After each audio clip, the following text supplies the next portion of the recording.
Olá a todos! Vamos dar continuidade às nossas aulas. Metodologia do ensino da língua portuguesa.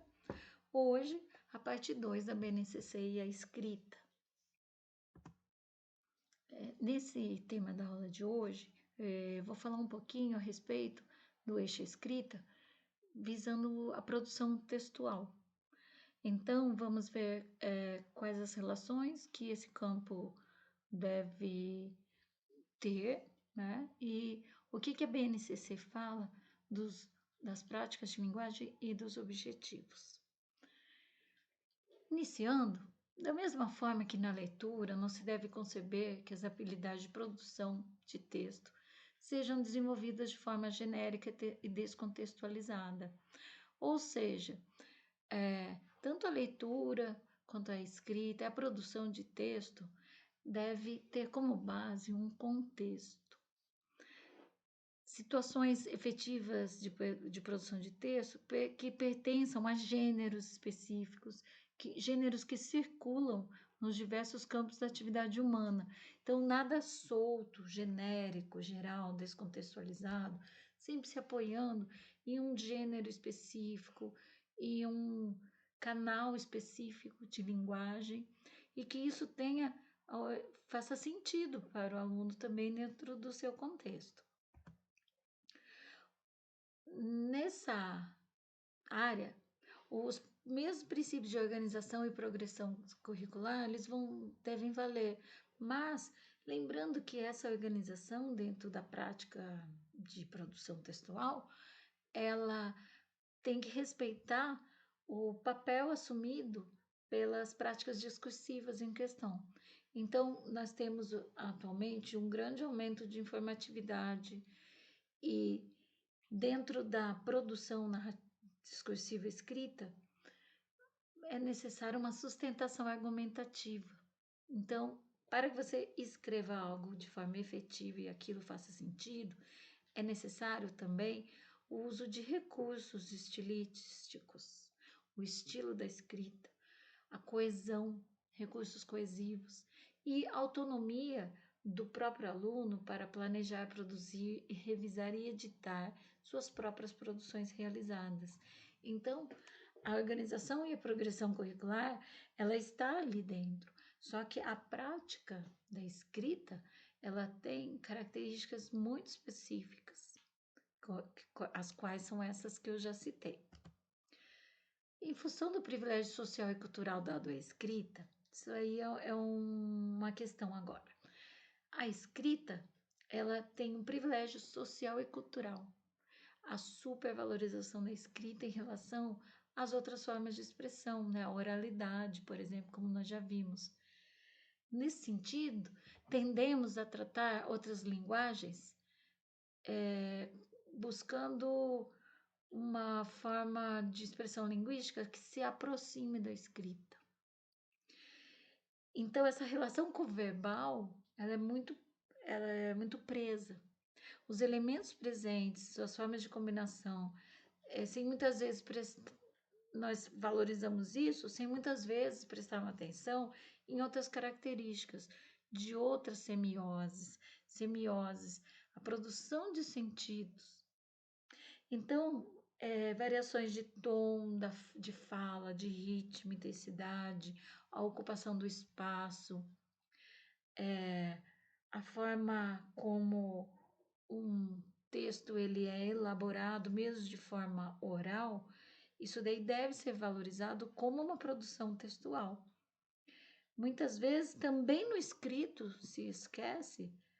nós esquecemos de valorizar essa parte da produção dos sentidos, de tanto que estamos presos a essa cultura de valorização à escrita nos formatos tão consagrados.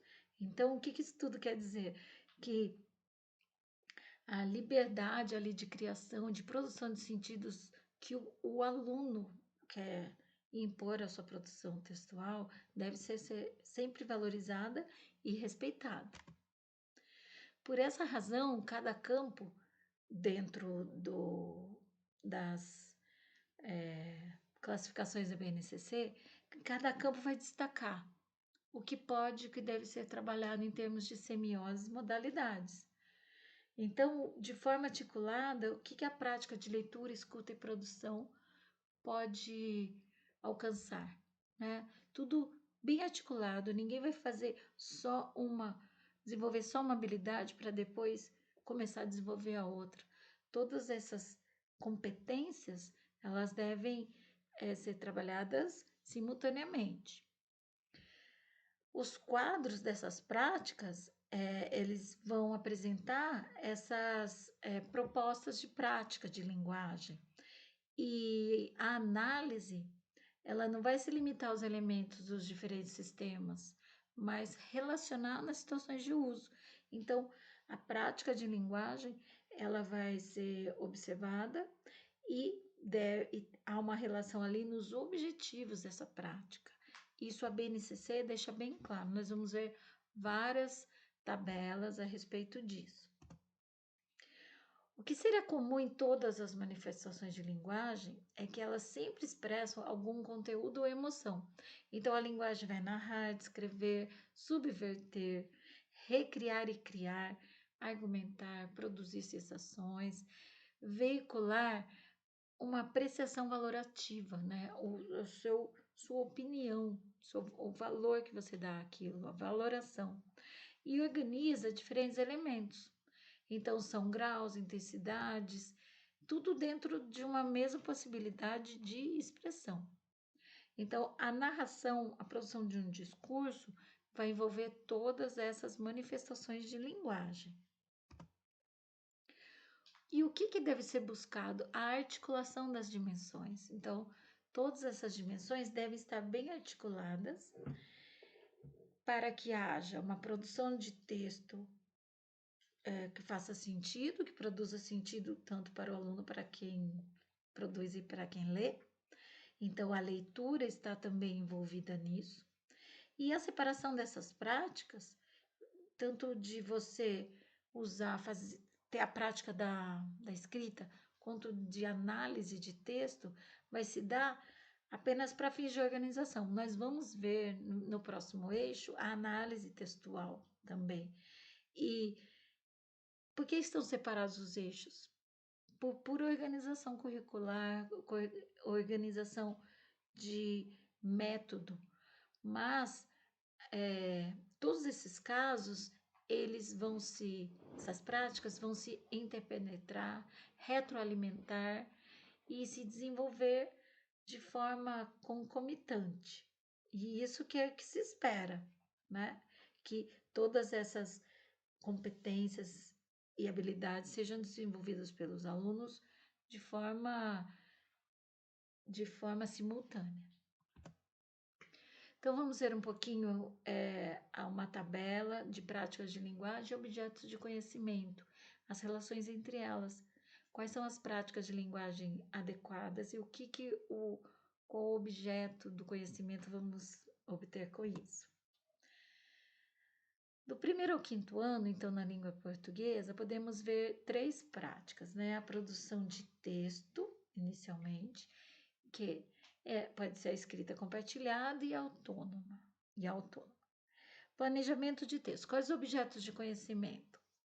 Planejar com a ajuda do professor o texto que será produzido, considerando a situação comunicativa, os interlocutores, quem escreve, para quem escreve, a finalidade ou propósito, escrever para quê? A circulação, onde o texto vai circular, o suporte, qual é o portador do texto, a linguagem, organização e forma do texto e seu tema, pesquisando em meios impressos ou digitais. Sempre que for preciso, informações necessárias à produção do texto, organizando em tópicos os dados e as fontes pesquisadas. Então, aqui é o planejamento do texto, né? Então, sempre o aluno se perguntar, né?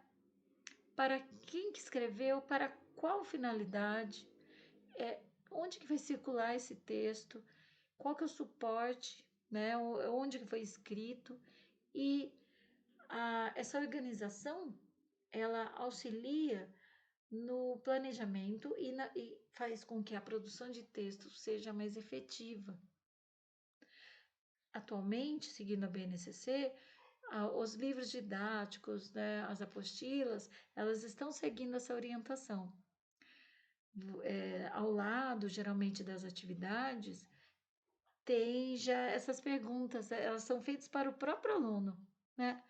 Quem vai escrever? Para que vai ser escrito? E nos diversos gêneros, isso que é interessante. Tanto uma, uma narrativa ficcional, quanto um texto orientativo ou um texto de divulgação científica do primeiro ao quinto ano. Eles todos vão ter essa orientação de planejamento de texto. Isso faz com que o aluno se apodere do texto que ele está produzindo. Ele não está produzindo apenas porque a professora mandou. Ele está produzindo com a consciência, conscientizado de que aquilo é uma prática de linguagem e que tem as suas características e as suas finalidades. O segundo objeto de conhecimento é revisão de texto. Então, na produção de texto, escrita compartilhada e autônoma, vamos ver a revisão de texto, reler e revisar o texto produzido com a ajuda do professor e a colaboração dos colegas, para corrigi-lo e aprimorá-lo, fazendo cortes, acréscimos, reformulações, correções de ortografia e pontuação. Essa prática da revisão de texto, ela também auxilia na reflexão, né? Na autoavaliação. Então, o aluno pode se autoavaliar, ele vai refletir a respeito da sua produção escrita, vai também compartilhar, né, trocas e vai refazer. Isso é uma prática muito importante e deve também fazer parte aí das linhas, né, de escrita, das aulas de escrita. Terceiro objeto de conhecimento é a edição de texto. Então, na produção de textos, nós vamos editar a versão final do texto em colaboração com os colegas, com a ajuda do professor, ilustrando, quando for o caso, um suporte adequado, manual ou digital.